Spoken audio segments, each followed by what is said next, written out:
Hello, it's Nikki. Welcome to day 4. Okay, today I want to flip things around and reframe it.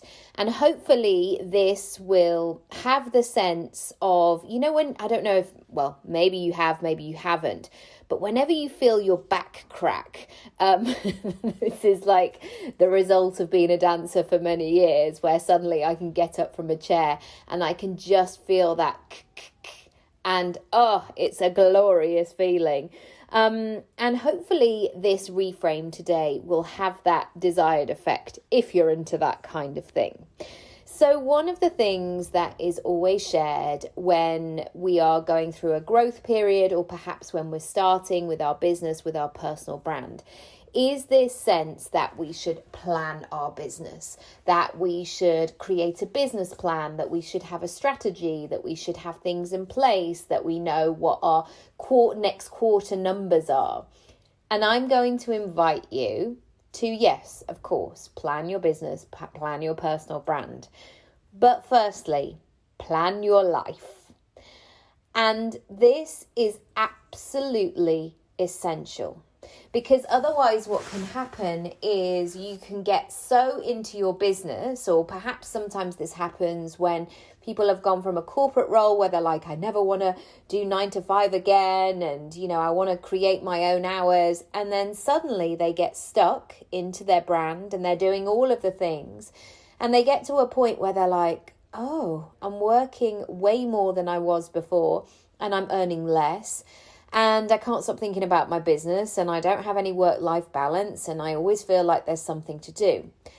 And this is really common because nobody has taught us how to design our own lives, because we're the first ones. We're an individual, aren't we? We do our own thing. There's never been anybody like you on this planet. And paying attention, regardless of whether you read the books, the podcasts, all of the things, please allow yourself that time to tune in to what you need and want and what truly makes you happy. So the changes that I've noticed when I qualified 8 years ago in 2013 to 2021 version of me, they're very different. And I definitely had fallen into that trap of working all the time. And I felt like I'd unlocked a magical world of self-development. And the more I got, the more addictive I became to it, because I was just like, oh my goodness, this person can teach me how to do a webinar, and there's another podcast coming.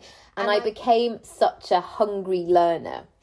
And that's great. Of course, dip your toe in the water, get your whole body in the water, right up to your shoulders, whatever floats your boat. But also know the reason why you're doing all of this. What do you want from your life? Aside from your business.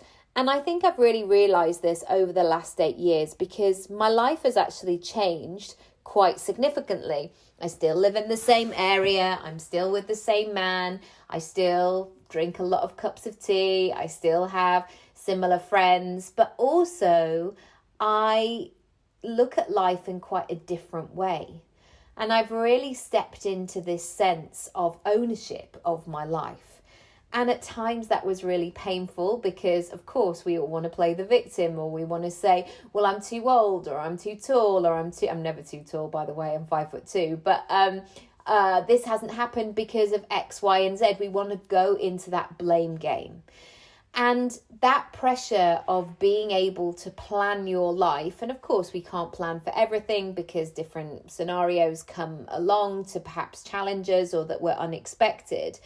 But that sense of having that ownership of, where do I go next? Despite everything that's gone on before, or the other stuff that is still existing alongside that, how do you take control? How do you really lean into what's going on? And one of the things that became very apparent to me early on was, even back in 2013, so I was 31 then, I was really thinking, I'd really like to think about having children. And you have no idea whether you can or you can't, or what that process is going to be like. But I knew in my 30s that was something that I hoped that I would be lucky enough to bring into my life. And knowing that that was the goal very quickly started to change my business, because I knew the plan for my life, and therefore I started to make decisions about my business. So those things, those foundations, I guess, of getting clients and making sure that my messaging was really clear and being visible were really important, because I knew that should I have a baby later on, which I was lucky enough to have, I knew that my business would be solid.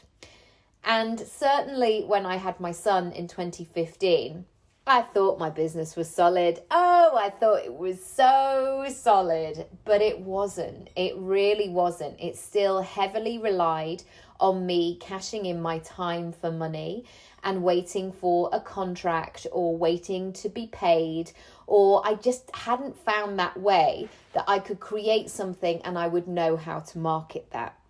When I had my daughter in 2019, my business was very, very different.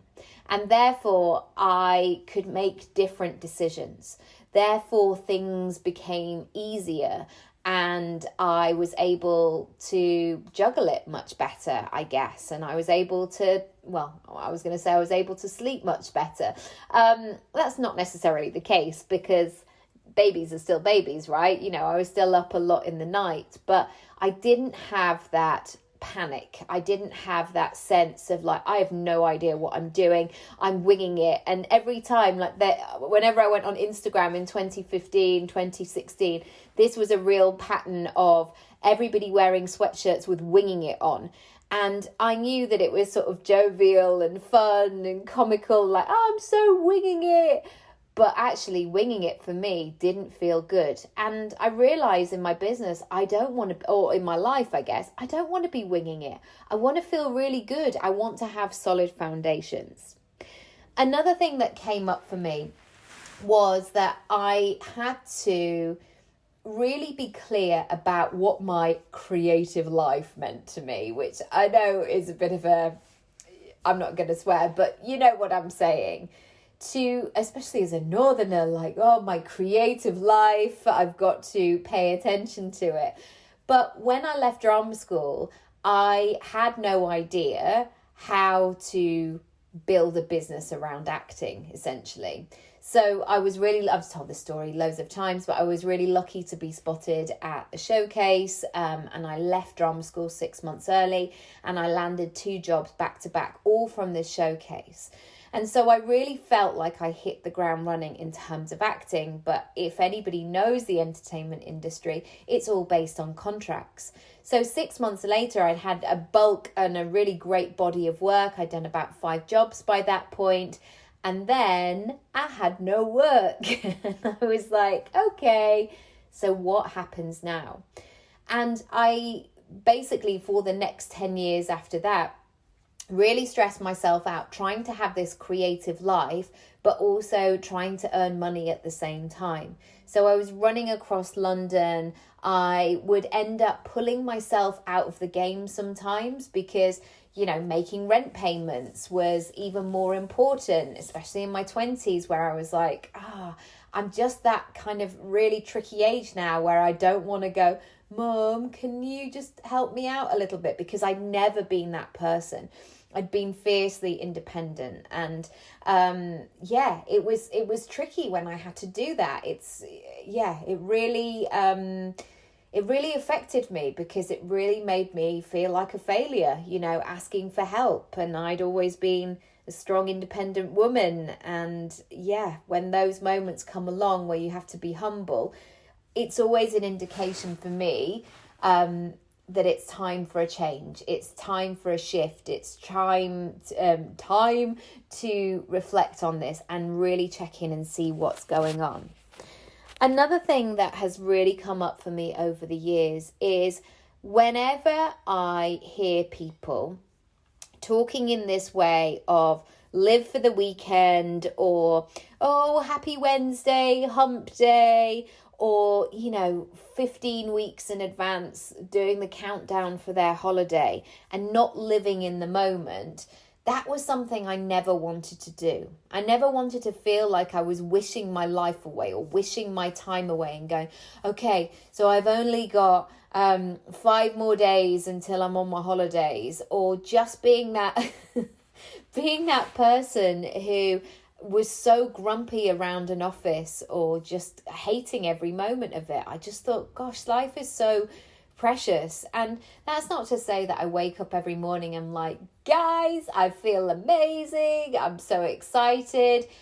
But more often than not, my vibe, I guess, my attitude is good. I live in possibility, I live in hope, I live in joy, and that really excites me, being in that place and making that decision to do that.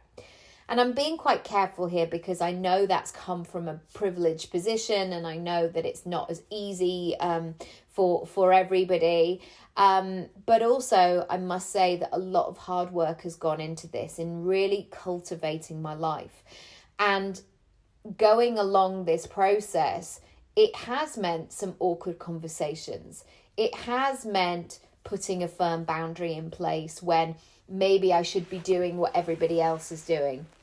It has meant putting myself in a situation where I was the first, or I felt like I was really alone. It's been an interesting one. But today, I want you to take away that journal point and say, if you could just park your business for a while, what do you want to, where's the planning that needs to happen in terms of your life, basically? Where do you need to spend time? Maybe there's things that are coming up again, patterns where you're like, I even said this to Matt earlier. I was like, I need to do some really grounding stuff this week. I said, I need to do some yoga. I need to drink some water, because the last few days, and maybe this is where I am in my cycle, but I felt really flighty. I felt really kind of uber sensitive, I guess, is the way that I would describe it. And I sort of said, like, I need to ground, I need some yoga, I need to read some books, I need some early nights. And really being aware of what you need at this particular point in your life will really indicate what you need to do next in terms of your personal brand or your business. And maybe now is not the time to do a big launch, because you might not have the childcare in place. You might not have the audience in place. You might be feeling that you need to just pull back and focus on one-to-one work. Maybe that's the capacity that you have at the moment. So those things I wanted to share with you today. Take this on a walk, move it around, see what comes off the page. And I will see you tomorrow for day 5. As always, all the details are down in the description box. I would love to have a strategy session with you. So if you do want to book a free 15-minute session, there's all the details down there of how we can book that in and have a chat. All right, have a lovely one, whatever you're doing. Enjoy this week, and I'll see you tomorrow. Lots of love.